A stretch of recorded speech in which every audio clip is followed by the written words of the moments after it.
Ayan, mas madaling paliwanag yan. Yung may guhit, kasi sabi nila yun daw ang negative. Pero kung titignan mo sa diagram, sa board, yung may guhit, positive. Kasi pumunta siya ng positive ng battery.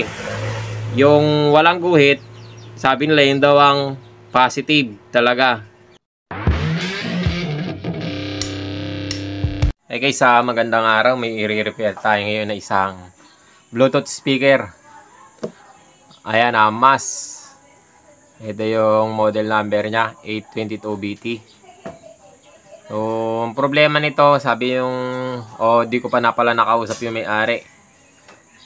Dinala dito. So, ito, may kasama siyang USB. Ayaw niya mag-power. Ayan, umilaw lang yung USB, namatay. Tapos dito, wala. Try natin siya i-charge, baka low-bat lang. So, charge muna natin.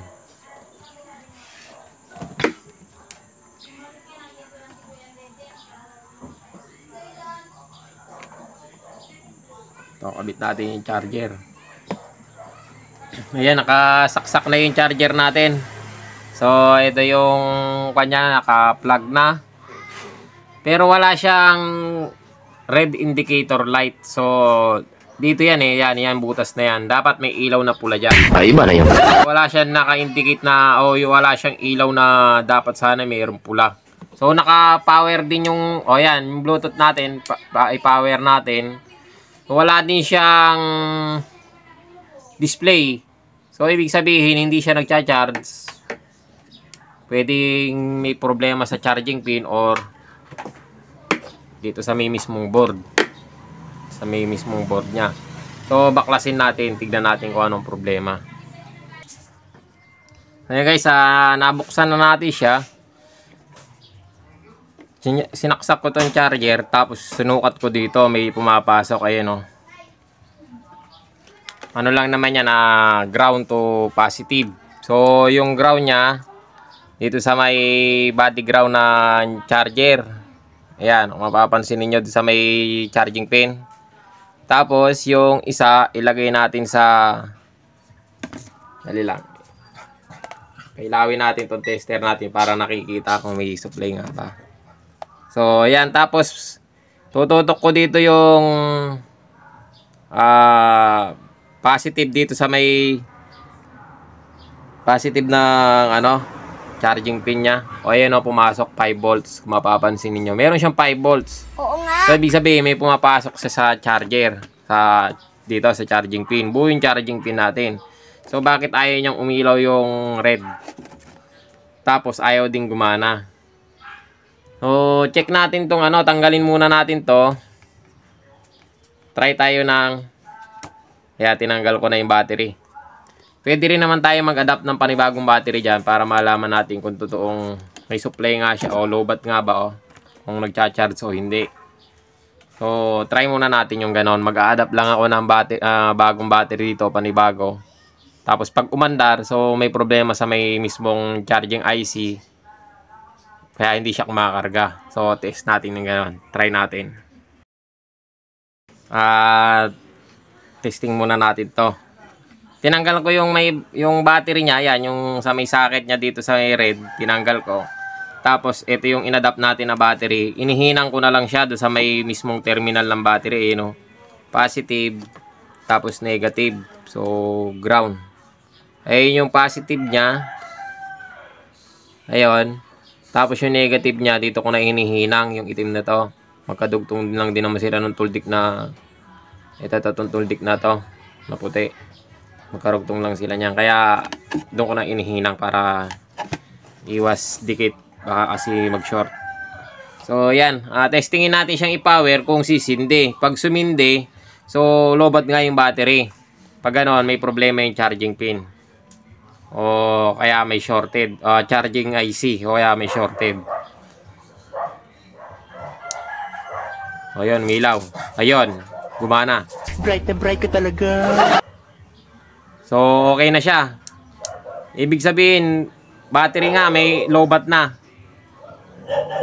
Kasi, hindi siya nagkakarga. Kaya ganyan na na lowbat. So nakikita naman natin wala siyang indicator na red dito, katunayan na nagcha-charge siya, wala siyang ganon. Pero may tumatawid, ibig sabihin buo itong charging pin niya. May tumatawid. So ibig sabihin may problema maaaring dito sa may charging IC or dito sa baka may mga capacitor na meron siyang shorted. So tanggalin natin tong battery na ikinabit natin tapos mag-check tayo. Ayan guys, sa troubleshoot natin siya, ala naman ako nakitang shorted na capacitor. So ito ang suspect natin dyan, itong charging IC niya, ito itong nasa likod ng switch, yung itim na IC na to. So pwede naman natin tanggalin to, tapos i-bypass natin dito sa positive ng battery, diode na lang. So pwede naman ganon. Okay guys, tinanggal ko na yung tinanggal na lang natin yung charging pin niya, yan ay charging IC. So tinanggal ko na siya, wala na. So lalagyan na lang natin siya ng diode. Yun na lang ikakabit natin, diode na lang. So testingin natin siya kung gagana. So papaganahin pa rin natin yung red light niya dito o yung ilaw niya dito sa charger. So dito tayo magtatap. Yan, dito natin siya lalagyan ng diode dito na rin sa charging IC, sa ayong sa jumper para doon sa may ilaw niya. So pakita ko sa inyo yung gagawin ko mamaya. So meron naman na meron naman na siyang resistor na maliit doon sa ilalim para doon sa may bulb o sa LED niya. Pakita ko sa inyo mamaya paano ginawa ko.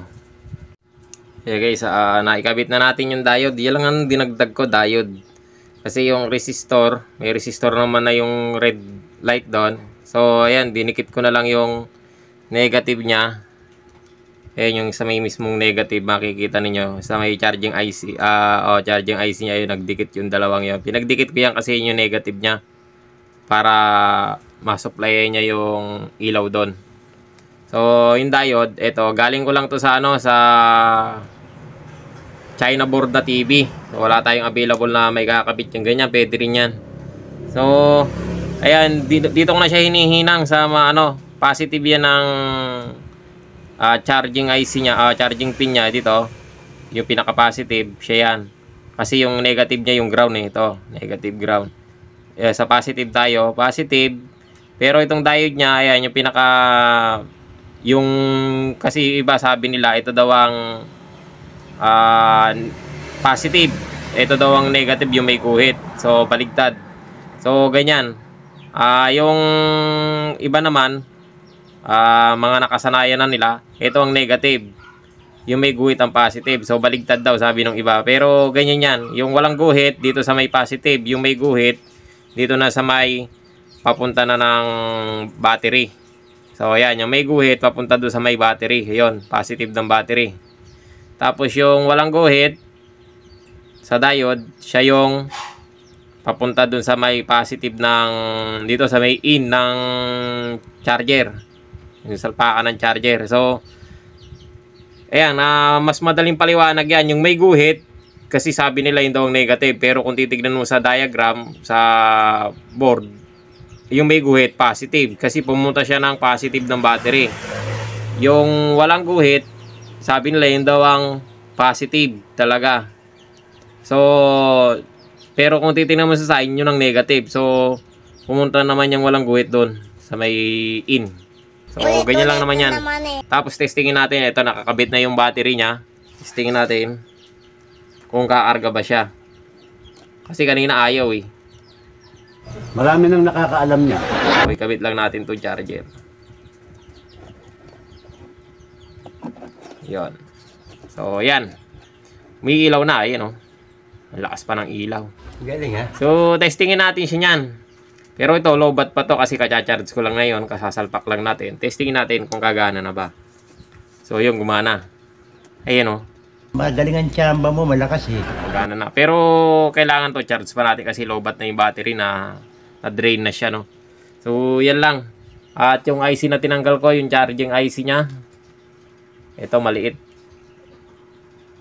Tinabi ko para papakita natin sa may-ari. O, yan. Ayan, o. Yan. So, yan lang ang sira. Ito. Pero, ayaw na niyang gumana. So, laki ng kanya kaliit lang na sira pero kalaki na naibibigay na problema sa Bluetooth, ano.